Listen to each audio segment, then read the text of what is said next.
Hey all, எல்லோருக்கும் வணக்கம். Welcome back to my channel. Tuesday morning lunch pack பண்ண ready பண்ணிகிட்ருக்கேன். இன்றைக்கி லஞ்சுக்கு குழந்தைங்களுக்கு வந்து மிக்ஸ்டு தால், அதுக்கப்புறம் வந்து சேப்பங்கிழங்கு வறுவல் தான் பண்ணியிருந்தேன். இன்றைக்கி எங்களுக்கு லஞ்சுக்கும் அதுதான். நான் திருப்பி லஞ்ச் எதுவும் ப்ரிப்பேர் பண்ண வேணாம். மார்னிங் லஞ்ச் என்ன பேக் பண்ணுறேனோ அதையே எங்களுக்கு லஞ்சுக்கும் வச்சுக்கிற மாதிரி தான் இன்றைக்கி நான் டிசைட் பண்ணியிருந்தேன்.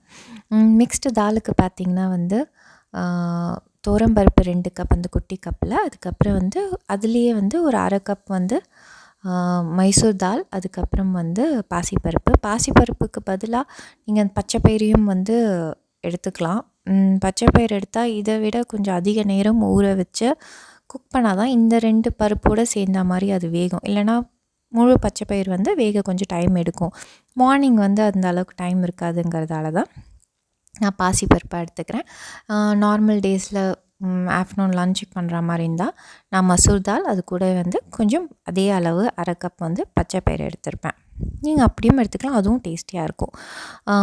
இன்றைக்கி வெளியே போகிறது அண்டு எக்ஸ்ட்ரா க்ளீனிங் வேலைலாம் இருக்கிறதால காலையில் என்ன பேக் பண்ணுறோமோ அதுதான் எங்களுக்கு லஞ்சுக்குன்ற மாதிரி தான் இன்றைக்கி மெனு நான் டிசைட் பண்ணியிருந்தேன். ஸோ காலையிலேயே பருப்பு, அதுக்கப்புறம் சேப்பங்கிழங்கு வறுவல், சாதம் எல்லாமே ரெடி பண்ணிட்டேன்.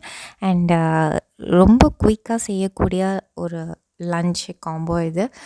ரொம்ப இம்மீடியட்டாக 30 மினிட்ஸில் கூட நம்ம செஞ்சு வச்சுட்டு வெளியே போகிற வேலையோ இல்லை வெளியே போயிட்டு லேட்டாக வீட்டுக்கு வந்தாலும் செய்யக்கூடிய ஒரு ஈஸியான ரெசிபி. ப்ளஸ் இந்த தால் ரொம்ப டேஸ்டியாக இருக்கும். இது மட்டுமே இருந்தாலே கூட போதும், வேறு எதுவும் தேவையில்லை அப்படின்னும். நம்ம நார்மலாக செய்கிற மிளகா கிள்ளி சாம்பார் இந்த வெறும் துவரம்பருப்பு போட்டு செய்கிறத விட இது டேஸ்டியாக இருக்கும். இந்த மாதிரி செஞ்சு பாருங்கள்.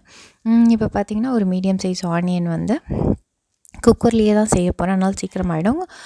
குக்கரில் கொஞ்சம் ஆயில், அதில் வந்து ஒரு மீடியம் சைஸ் ஆனியன், அதுக்கப்புறம் வந்து ஒரு பச்சை மிளகா, 2 தக்காளி, மீடியம் சைஸ் தக்காளி எல்லாமே அரிஞ்சு போட்டு லைட்டாக வதக்குறேன். நான் ஏன் லைட்டாக வதக்குறேன் அப்படின்னா, முன்னாடியே ஆயில் போட்டு அது வந்து பருப்பு நம்ம வச்சா பொங்கி கீழெல்லாம் ஊற்றுது. நம்ம ஃபஸ்ட்டே ஆயில் போட்டு சும்மா அந்த வெங்காயம் தக்காளி எல்லாம் போட்டு சும்மா ஒரு 2 நிமிஷம் ஒரு வதக்கிட்டு அதுக்கப்புறம் பருப்பு போட்டு தண்ணி ஊற்றி நம்ம வேக வச்சோம் அப்படின்னா குக்கரில் பொங்கி கீழே ஊற்றுறதில்ல. பட் நீங்கள் அது இப்படி தான் வைக்கணும்னு அவசியம் கிடையாது. பருப்போடு எல்லா தக்காளி, வெங்காயம், பச்சை மிளகா, இஞ்சி பூண்டு இதெல்லாம் போட்டு மஞ்சத்தூள்லாம் போட்டு அப்படியே கூட நீங்கள் க்ளோஸ் பண்ணி வைக்கலாம். நான் ஃபஸ்ட்டு ஆயில் ஊற்றி ஒரு வெங்காய தக்காளி ஒரு பரட்டிட்டு அப்புறம் போட்டால் கண்டிப்பாக வந்து அந்த தண்ணி பொங்கி கீழே ஊற்றுற பிரச்சனை இருக்காது. அதுக்காக தான் நான் கூடவே வந்து மஞ்சப்பொடி, உப்பு, பெருங்காயம் இவ்வளோ தான், வேறு எதுவுமே கிடையாது.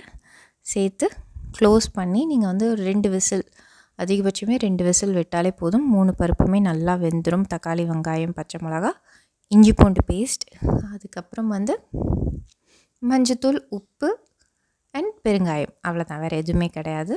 வெந்து ரெடி ஆகிடும் அது. அதுக்கப்புறம் நம்ம தாளித்து விட்டுக்கலாம். நான் அதுக்கப்புறம் இன்னொரு குட்டி குக்கரில் பார்த்திங்கன்னா வந்து சேப்பங்கிழங்கு வேக வச்சுருக்கேன். சேப்பங்கிழங்கு வந்து ஒரு பெருசாக இருக்கிறதால நான் ஒரு 3 விசில் விட்டேன். குட்டி குட்டியாக சின்ன சேப்பங்கிழங்காக இருந்ததுன்னா நீங்கள் 1 விசில் 2 விசிலில் கூட டக்குன்னு வெந்துடும். அண்ட் இந்த பக்கம் இன்னொரு குக்கரில் நான் ரைஸ் வச்சுட்டேன். அண்டு மார்னிங் லன்ச் பேக் பண்ணுறவங்களுக்கு பெஸ்ட்டு ஃப்ரெண்டே குக்கர்ஸ் தான். ஸோ நான் எல்லா சைஸ்லேயும் குக்கர் வச்சுருப்பேன். ஏன்னா எனக்கு இவ்வளோ சீக்கிரம் எல்லாமே ரெடி பண்ணணுன்னா நான் பண்ணுறதுக்காக நான் இந்த மாதிரி வாங்கி வச்சுருக்கேன். அந்த குட்டி குக்கர் மெயினாக பார்த்திங்கன்னா பருப்புக்கு இல்லை இந்த மாதிரி சுண்டல் இதெல்லாம் வைக்கிறதுக்காக. அண்டு டெய்லியுமே அது எதுக்கு யூஸ் ஆகும்னு பார்த்திங்கன்னா மினிக்கு சாப்பாடு வைக்கிறதுக்கு, என்னோடய பெட்டுக்கு தனியாக கொஞ்சமாக சாப்பாடு வைப்பேன், அதில் வைக்கிறதுக்கு தான் அது யூஸ் ஆகும். குட்டி குக்கர் 1 லிட்டர் குக்கர் அது கரெக்ட். இப்போ வந்து சேப்பங்கிழங்கு நான் வெந்துருச்சு. தோல் உரித்து டக்குன்னு தோல் உரிஞ்சிடும். நீங்கள் 2 விசில் 3 விசில் நம்ம அந்த சைஸுக்கு ஏற்ற மாதிரி, சேப்பங்கிழங்கு சைஸுக்கு ஏற்ற மாதிரி அழகாக தோல் உரிஞ்சிடும் ஈஸியாக குக்கரில் வைக்கும் போது. நான் நறுக்கி ரெடி பண்ணிட்டேன். இப்போ அந்த ஒரு கடாயில் கொஞ்சம் ஆயில், அதில் இஞ்சி பூண்டு பேஸ்ட்டு, அதுக்கப்புறம் வந்து அது மேலேயே வந்து கொஞ்சம் உப்பு, மிளகாய்த்தூள், தனியாத்தூள், அதுக்கப்புறம் மஞ்சப்பொடி, அப்புறம் கொஞ்சமாக ரோஸ்டட் ஜீரா பவுடர், ஜீரகத்தூள் தான், ஆனால் வறுத்து அரைச்ச ஜீரகத்தூள், அதையும் போட்டு ஒரு பரட்டிட்டு கொஞ்சமாக தண்ணியை விட்டுக்கோங்க. ஒரு 2 டேபிள் ஸ்பூன் மாதிரி தண்ணி விட்டுக்கோங்க. இந்த மசாலா வந்து கருகாமல் இருக்கிறதுக்காக தான் கருவேப்பிலையை ஆட் பண்ணியிருக்கேன், அவ்வளோதான். இதில் வந்து நீங்கள் நறுக்கி வச்சுருக்க சேப்பங்கிழங்கு போட்டு நல்லா ரோஸ்ட் பண்ணி எடுத்துட வேண்டியதான். நீங்கள் ஹை டு மீடியம் ஃப்ளேம்லேயே வச்சு கூட டக்குன்னு ஃப்ரை பண்ணி எடுத்துடலாம். பட் நான் கொஞ்சம் சிம்மில் பண்ணி வச்சுட்டு நம்ம அந்த பக்கம் பருப்பு தாளிக்க போயிடலாம். அதுங்காட்டியும் இது நல்லா ரோஸ்ட் ஆகிடும். நான் உப்பையும் ஆட் பண்ணி இந்த மாதிரி நல்லா பரட்டிட்டு நல்லா பரப்புனா மாதிரி வச்சுருங்க. வச்சுட்டு நான் சிம்மில் வச்சுட்டு அதுக்கப்புறம் வந்து பருப்பு தாளிக்கலாம்.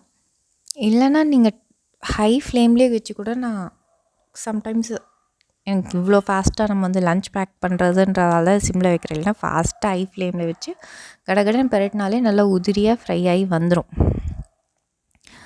அது அந்த பக்கம் சிம்மில் வச்சுட்டு பருப்பு பார்த்திங்கன்னா நல்லா வெந்துருச்சு. பருப்பு நல்லா வெந்துடும்.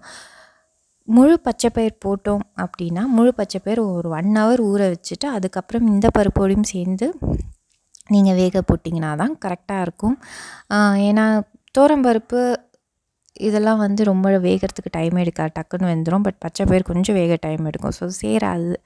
அதனால் நான் பச்சைப்பயிர் செய்யும் போது நான் பச்சைப்பயிர் மட்டும் ஒரு 1 hour வேறு ஊற போட்டிருப்பேன். அதுக்கப்புறம் தான் இந்த பருப்புங்களோட சேர்த்து வேக போடுவேன். கரெக்டாக வரும். மார்னிங் ஆகாதுங்கிற காரணத்தால் தான் நான் வந்து பாசிப்பருப்பு போட்டிருந்தேன். இப்போது பருப்பு தாளிச்சிக்கிறேன். நான் ஒரு தாளிப்பு கரண்டியில் வந்து கொஞ்சம் எண்ணெய், 1 டேபிள் ஸ்பூன் மாதிரி 1 டீஸ்பூன் மாதிரி நெய், அதில் வந்து கடுகு, சீரகம், அவ்வளோதான், காஞ்ச மிளகா, அதுக்கப்புறம் வந்து Kashmiri red chilli powder add பண்ணிக்கிறேன் நான். காஷ்மீரி ரெட் சில்லி பவுடர் சும்மா ஒரு கலருக்காக தான், லைட்டாக ஃப்ளேவருக்காக. நார்மல் ரெட் சில்லி பவுடர் கூட நீங்கள் ஆட் பண்ணிக்கலாம், இல்லைனா கம்ப்ளீட்டாக அவாய்ட் பண்ணுறதா தான் பண்ணிக்கலாம். அண்ட் அவ்வளோதான். ஆனால் சில்லி பவுடர் சேர்த்துட்டு நீங்கள் தாளிப்பு கொடுத்தீங்கன்னா நல்லாயிருக்கும். நீங்கள் ட்ரை பண்ணி பாருங்கள். அதுக்கப்புறம் கொத்தமல்லி சேர்த்து நீங்கள் கன்சிஸ்டன்சி திக்காகவும் இல்லை உங்களுக்கு இன்னும் கொஞ்சம் தண்ணியாக வேணும்னா நீங்கள் தண்ணி அதுக்கேற்ற மாதிரி ஆட் பண்ணி பருப்பை கொதிக்க விட்டுக்கோங்க. அவ்வளோதான், பருப்பும் ரெடி. ரைஸ் ஆல்ரெடி ஃபஸ்ட்டே ரெடி. அண்ட் இந்த பக்கம் பார்த்திங்கன்னா 5 minutes தான். குக்கரில் வெந்ததால் கரெக்டான விசில் வச்சு எடுத்திங்கன்னா கரெக்டாக வெந்திருக்கும் கிழங்கு. ரொம்ப நேரம் டைமே எடுக்காது, டக்குன்னு ஃப்ரையும் ஆகிடும். அண்ட் அவ்வளோதான், பார்த்திங்கன்னா உதிரி உதிரியாக ஃப்ரை ஆகிடுச்சு. ஒன்று ஒன்று ஒட்டில் பார்த்திங்கன்னா 5 minutes தான், டக்குன்னு ரெடி ஆகிடும் அது. அவ்வளோதான். நான் இப்போ சாப்பாடு கலந்து கட்டிட்டேன். இன்னையோட quick video and this quick lunch combo உங்களுக்கு பிடிச்சிருந்ததுன்னா two subscribe, like and support பண்ணுங்கள். தேங்க்யூ ஃபார் வாட்சிங்.